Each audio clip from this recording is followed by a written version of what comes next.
নমস্কার।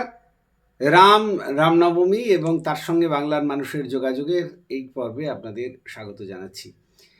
আমাকে একজন একটি প্রশ্ন করেছেন, আগে সেই প্রশ্নের উত্তর দিইনি। তারপর চৈতন্যদেবের সঙ্গে শ্রীরাম নবমীর যে শোভাযাত্রা এবং রাম পুজো চৈতন্যদেবের, এবং চৈতন্যদেব যে কৃষ্ণের অবতার নয় রামের অবতার ছিলেন, তার উল্লেখ কোথায় আছে সেটা দেখার চেষ্টা করব। আমাকে একজন প্রশ্ন করেছেন, শ্রীকৃষ্ণ কীর্তনে রাম বন্দনা বা রামের কথা কোথায় আছে? আপনাদের অবগতির জন্য বলি, শ্রীকৃষ্ণ কীর্তনের অনেকগুলো জায়গাতে আছে। শ্রীকৃষ্ণ কীর্তনের কালিয়া দমন খণ্ডে যখন বলরাম অচৈতন্য হয়ে গেলেন, তখন তার জ্ঞান ফেরানোর জন্য শ্রীকৃষ্ণ কীর্তনে বলা হয়েছে, শ্রীরাম তোহে বধিলে রাবণ। এছাড়াও শ্রীকৃষ্ণ কীর্তনের যে রাধা বিরহ পর্ব, সেখানে বলা হচ্ছে, রঘুবংশ পরধান আউহে শ্রীরাম নাম, আওয়ার শুনত এ কথা, সপুত্র বান্ধবে বাড়ে, লঙ্কার রাবণে লতাহারে কাটিল দশ মাথা। অর্থাৎ রামের রীতিমতো গুণকীর্তন করা হয়েছে বরুচণ্ডীদাসের শ্রীকৃষ্ণ কীর্তনে। সুতরাং একটু পড়াশোনা করুন ভাই, চেষ্টা করুন, তাহলে হয়ে যাবে। যে প্রসঙ্গে ছিলাম সেই প্রসঙ্গে ফিরি।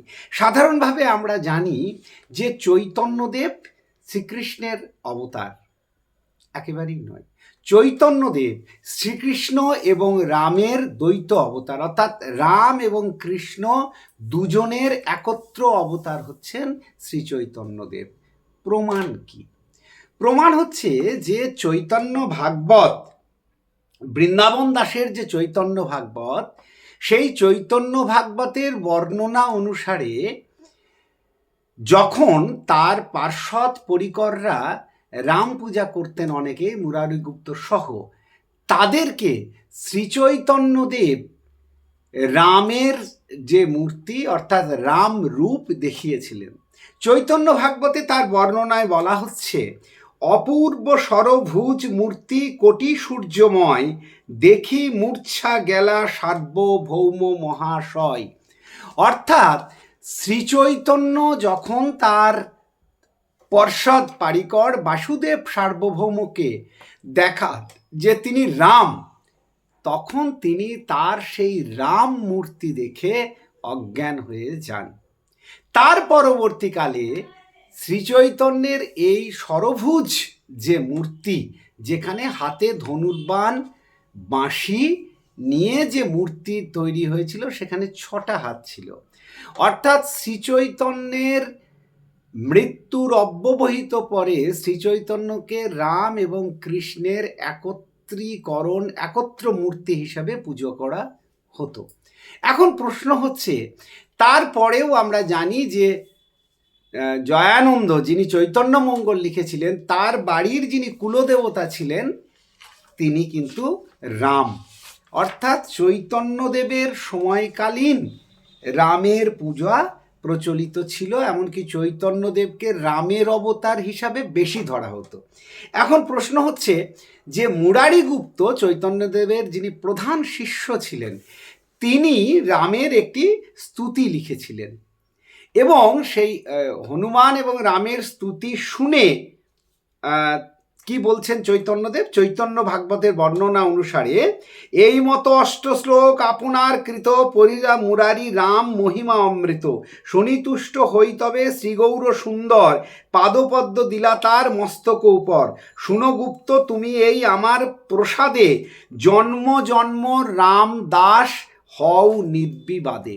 অর্থাৎ চৈতন্যদেব তার শিষ্য মুরারিগুপ্তের মাথায় পা দিয়ে আশীর্বাদ করছেন যে তুমি জন্ম জন্ম রামের পুজো করবে। চৈতন্যদেব রামের অবতার হিসাবে এবং কৃষ্ণের অবতার হিসাবে, দ্বৈত অবতার হিসাবে উপস্থিত হয়েছিলেন। তার যথেষ্ট প্রমাণ দেখালাম।